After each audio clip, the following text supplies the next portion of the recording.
Assalamualaikum warahmatullahi wabarakatuh. Selamat pagi, siang, sore semuanya.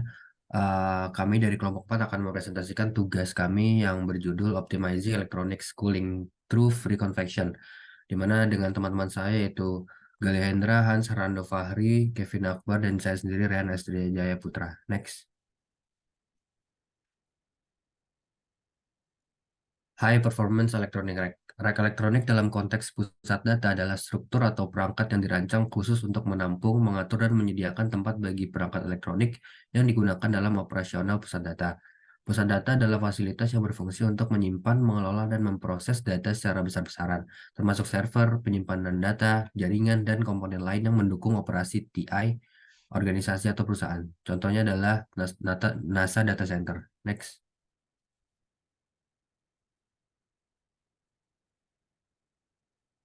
Di sini ada konfigurasi dari rak elektronik, dari mana ukuran dan dimensi raknya itu standar mencakup lebar 11 inci dan 23 inci dengan standar rak setinggi 42 U atau 48 U. Kapasitas bebannya itu dirancang untuk mendukung beban berat sehingga berkisar antara 2.000 hingga 3.000 pounds.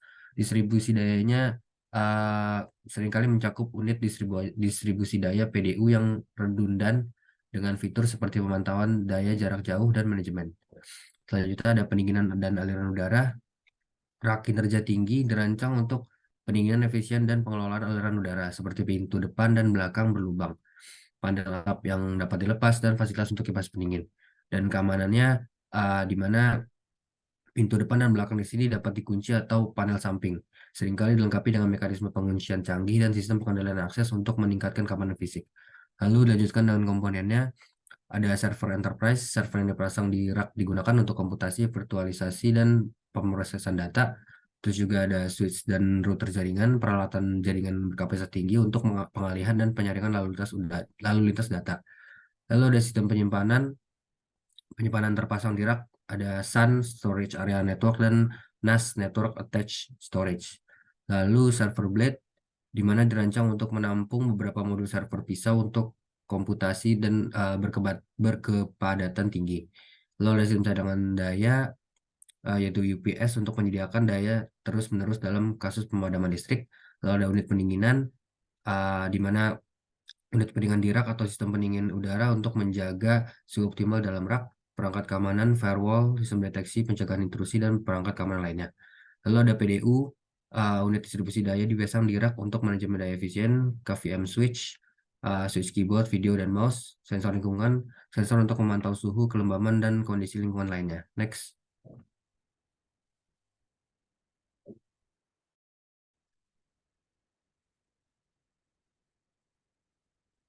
Lalu ada free convection principles, di mana free convection juga dikenal sebagai konveksi alami, merujuk pada proses perpindahan panas yang berlangsung saat fluida seperti gas atau cairan bergerak akibat adanya perbedaan suhu di dalam fluida itu sendiri. Dalam proses ini, gerakan dan sirkulasi fluida terjadi secara alami tanpa adanya pengaruh luar atau bantuan mekanis, mata-mata dipacu oleh apungan. Nah, dalam konteks pendinginan, konveksi bebas digunakan untuk membantu mentransfer panas dari benda panas ke lingkungan sekitarnya saat fluida panas naik dan dingin turun. Terjadi aliran yang mengakibatkan perpindahan panas yang lebih efisien. Sementara itu, pada padatan, konveksi bebas juga memainkan peran penting dalam mentransfer panas. Ketika suatu benda padat dipanaskan, panas akan merambat melalui konduksi dalam bahan. Tetapi konveksi bebas juga dapat membantu mempercepat pengeluaran panas dari permukaan benda ke lingkungan sekitarnya. Next. Lanjut, ini ada heat source characterization. Pusat data menggunakan sistem pendinginan yang kompleks untuk mengelola distribusi panas ini. Panas yang dihasilkan oleh perangkat elektronik akan disalurkan melalui udara dingin yang masuk ke bagian depan rak. Udara dingin ini akan melintasi perangkat elektronik dan menyerap panasnya. Kemudian udara panas akan dikeluarkan dari rak melalui bagian belakang menggunakan ventilasi atau sistem pendinginan. Proses ini membentuk dua area utama di dalam pusat data, hot isole dan cold isole. Hot isole adalah area di mana udara panas terkumpul setelah melewati perangkat elektronik, sementara cold isole adalah area dengan udara dingin yang masuk ke perangkat elektronik. Hot isole adalah area di mana udara panas yang dihasilkan oleh perangkat elektronik berkumpul setelah melewati perangkat tersebut. Perangkat-perangkat ini memancarkan udara panas ke belakang ke arah hot isole. udara panas tersebut kemudian diarahkan ke sistem pendinginan untuk didinginkan sebelum kembali ke cold aisle sebagai udara dingin. Cold aisle adalah area di mana udara dingin disalurkan melalui lubang ventilasi dari sistem pendinginan menuju perangkat elektronik yang membutuhkan pendinginan. Udara dingin ini membantu menjaga suhu perangkat elektronik agar tetap dalam batas yang aman. Next. Ini ada beberapa riset teknologi, ada teknologi research. Ini yang pertama ada passive heat sink.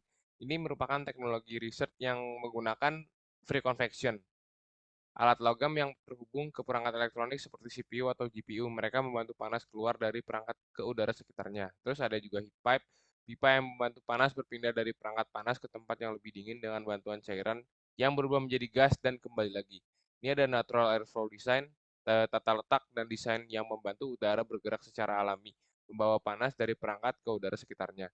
Lalu ada radiator fins, itu permukaan panjang dan tipis membantu panas berpindah dari suatu tempat ke udara di sekitarnya. Yang terakhir ada crack atau computer room air conditioner atau CRAH. Computer room air handler adalah sistem khusus untuk mendinginkan server atau pusat data. Lanjut. Crack atau computer room air conditioner atau juga dikenal sebagai CRAH computer room air handler adalah sistem pendinginan khusus yang dirancang untuk mengatur suhu, kelembapan, dan sirkulasi udara di ruang server atau pusat data. Fungsinya adalah untuk menjaga suhu di dalam ruang server tetap pada tingkat yang aman dan optimal untuk operasi perangkat elektronik yang sangat sensitif terhadap suhu. Lanjut. Penarikan udara panas atau sistem crack akan mengambil udara panas dari sekitar rak elektronik di pusat data melalui sirkulasi aliran udara yang terorganisir. Pemrosesan udara. Udara panas yang diambil tersebut akan diproses melalui evaporator. Sebuah bagian penting dari crack. Di evaporator, refrigeran atau air dingin digunakan untuk menyerap panas dari udara panas yang masuk, mengubahnya menjadi air dingin. Pengembalian udara dingin. Udara yang telah diubah menjadi dingin akan kembali ke ruang pusat data untuk mendinginkan komponen-komponen elektronik seperti server, switch, dan perangkat lainnya. Pengeluaran panas. Suhu udara panas yang diambil tadi juga akan diatur dan diolah melalui kondensor di crack. Kondensor akan membantu mengeluarkan panas keluar dari ruangan, menjaga suhu di dalam ruang pusat data tetap pada tingkat yang diinginkan. Kontrol atau monitoring. Sistem crack dilengkapi dengan controller otomatis yang memantau dan mengontrol suhu, kelembapan, aliran udara. Sensor yang terpasang di memonitor kondisi lingkungan dan mengatur operasi crack agar sesuai dengan parameter yang telah ditentukan. Siklus berulang. Proses ini terus berulang sesuai dengan kebutuhan untuk menjaga suhu dan kelembapan pada level yang optimal untuk elektronik yang berada dalam rak. Lanjut. Ya, selanjutnya di sini ada thermal performance analysis. Analisis performa thermal sangat penting dilakukan, terutama untuk mendinginkan sistem elektronik. Panas yang dihasilkan pada sistem elektronik dapat memperlambat kinerja elektronik itu sendiri. Jadi di sini diketahui sebuah sistem crack digunakan untuk mendinginkan sistem data yang kompleks. Diketahui crack memiliki temperatur sebesar 5 derajat Celcius dan juga memiliki sistem data dengan temperatur 75 derajat Celcius. Lalu ada juga properti lain dengan nilai G 9,81 meter per second. Lalu ada juga koefisien ekspansi thermal sebesar 3,25 kali 10 pangkat minus 3, viskositas sebesar 16,5 kali 10 pangkat minus 6. Lalu ada juga panjang trek sebesar 10 meter dan difusivitas thermal sebesar 2,5 kali 10 pangkat minus 4. Nah, dari angka tersebut kita dapat menganalisis angka-angka non-dimensional yaitu angka Grashof dan juga Rayleigh. Didapatkan nilai Rayleigh-nya itu sebesar 5,41 kali 10 pangkat 11, sedangkan nilai Grashof-nya sebesar 8,19 kali 10 pangkat 12. Boleh di next. Selanjutnya di sini ada Energy Efficiency Assessment.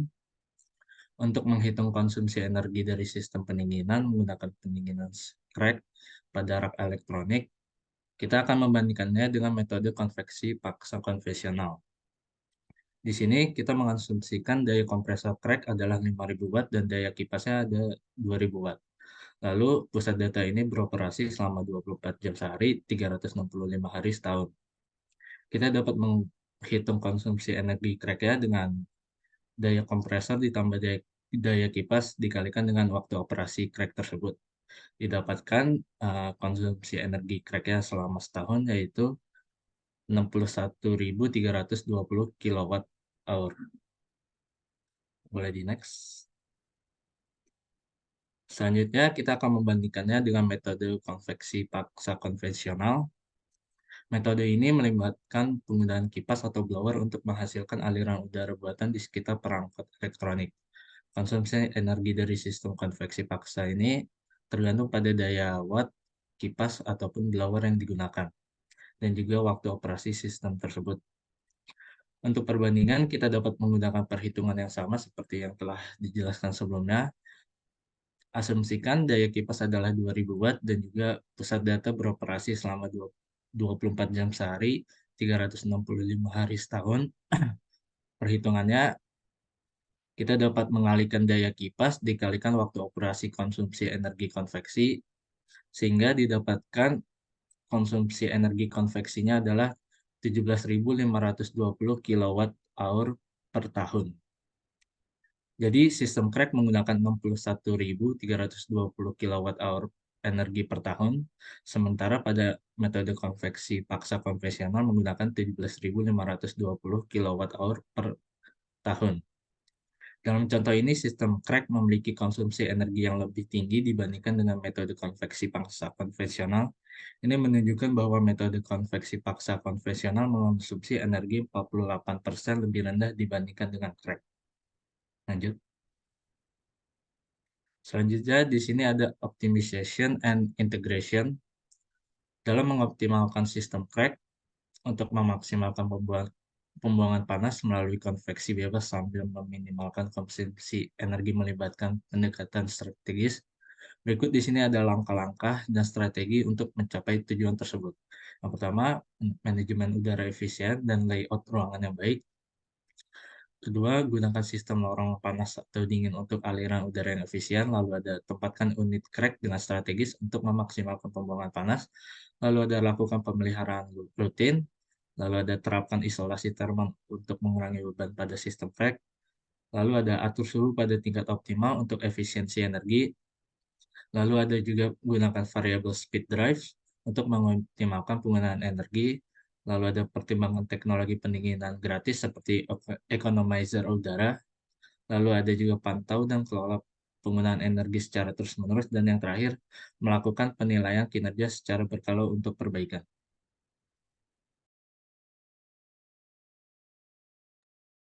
Oke, selanjutnya ada rational power design. Nah, sistem crack ini sangat cocok untuk pendingin elektronik melalui konveksi bebas karena beberapa alasan seperti berikut. Yang pertama, ada proses pendinginan, mengontrol suhu dan kelembapan dengan tepat untuk menjaga efisiensi elektronik. Kemudian ada manajemen aliran udara fleksibel. Itu memungkinkan penyesuaian aliran udara sesuai kebutuhan, mendukung konveksi alami. Kemudian ada distribusi udara seimbang. Itu menjamin distribusi udara dingin merata di seluruh pusat data, mengoptimalkan konveksi. Kemudian ada integrasi dengan lantai ditinggikan. Itu berfungsi dengan baik dalam sistem lantai ditinggikan untuk distribusi udara yang efisien. Kemudian ada pengeluaran panas yang efektif. Itu mampu mengeluarkan panas yang dihasilkan oleh peralatan elektronik dengan efisien. Kemudian ada konfigurasi sesuai kebutuhan. Bisa diatur sesuai dengan pola aliran udara yang optimal, memaksimalkan konveksi alami. Kemudian adalah kendali kelembapan. Itu dapat mengatur kelembapan untuk mempertahankan kondisi yang sesuai untuk elektronik. Kemudian ada monitoring dan adaptabilitas. Itu dilengkapi dengan kontrol pintar untuk menyesuaikan operasi sesuai perubahan kondisi lingkungan. Nah, kemudian ada real world application-nya. Itu ada di Equinix.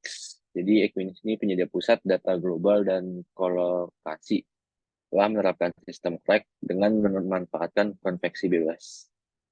Hal ini dapat dikonfirmasi dengan membuka laman resmi mereka yang menjelaskan kunci sistem yang mereka pakai.